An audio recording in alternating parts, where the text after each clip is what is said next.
There's so many things to consider, and it's often very personal, financial reasons, moving schools, there's just so many things. So I thought I'd talk about like the 5 things that sellers worry about as well. So one major thing that I find sellers worry about is that their house is not going to sell. They're afraid they're going to put it on the market and it's never going to sell. But if the market is good, your local realtor should be able to tell you how the market is, because sometimes it's not good for selling. Sometimes it's great for selling. Right now is a great time to sell. And I think my biggest piece of advice to this is really listen to your realtor, because they know if they're a good realtor, they're doing this every day. And the feeling for the market changes literally every day. One piece of news could change how buyers feel about the market. So just listen to your realtor. You can always feel free to suggest, and if they're a good realtor, they should listen to you and tell you the pluses and minuses of coming on too high, too low, right at market, that sort of thing. But don't worry, your house will sell as long as you're educated correctly, I guess, if that makes sense. Another thing people worry about, sellers anyway, they worry that they're paying too much for their agent. Right now, with all the internet discount programs that are out there, a lot of people think that, oh, well, maybe I can save a buck here or there. And actually, sometimes it's substantial savings. But the thing is that since you're only selling your house once, you never really know if that's a good idea or not, right? Like by going to a discounter or selling. For example, I find that a lot of homeowners, my clients will ask me, they said, hey, I got this letter in the mail that said, this guy's going to pay me all cash for your place, my place. And I say, well, let me take a look at it. And I can tell that it's a form letter right away. They send it, to hundreds and hundreds of people, hoping that someone will say, oh yeah, I'll take an all cash offer. But I just want to let you know that people are in real estate to make money. So whether you know it or not, they're going to find the way to make money. People don't do it out of the kindness of their hearts, unless it's maybe somebody you know or somebody, realtor you've had a long relationship with. They're going to offer you a price that's way too low, or they're going to skim you in some other way. There's try to get the buyer as well. So for example, in California, you're allowed to represent the seller and the buyer. So if an agent isn't going to make any money on the sell side, they have to make money on the buy side.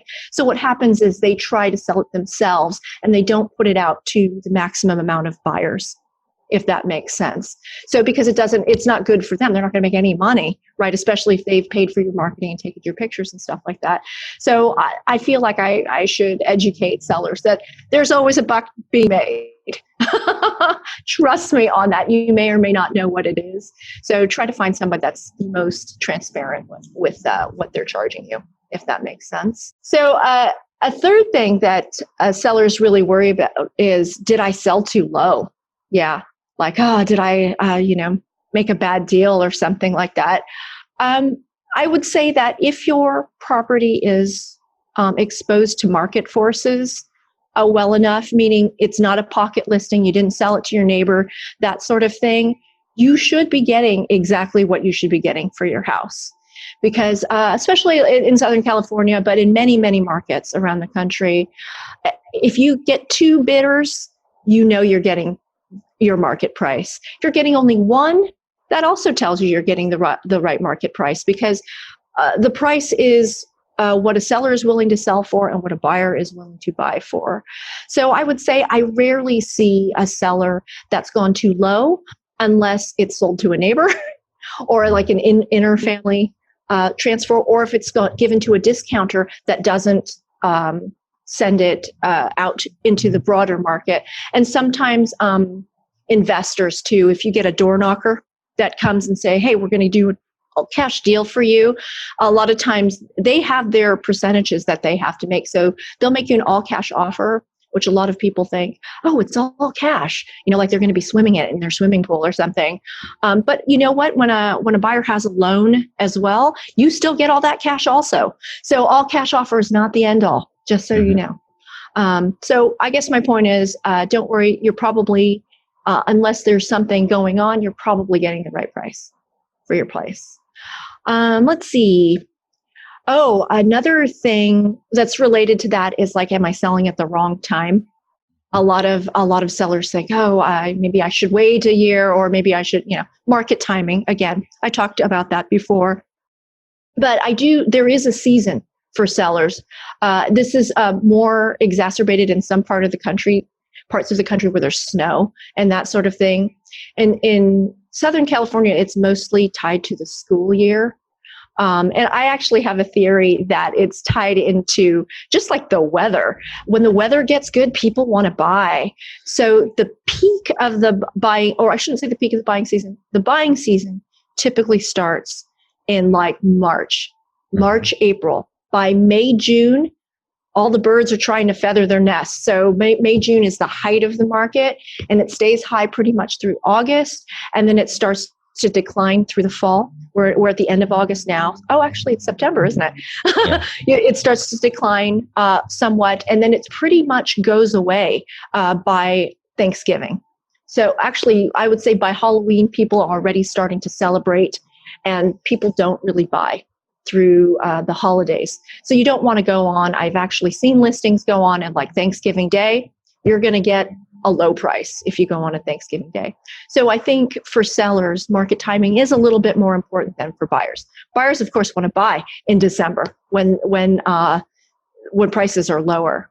But for sellers, I would say try to get in right May, June is the most beautiful time of the year to be on the market.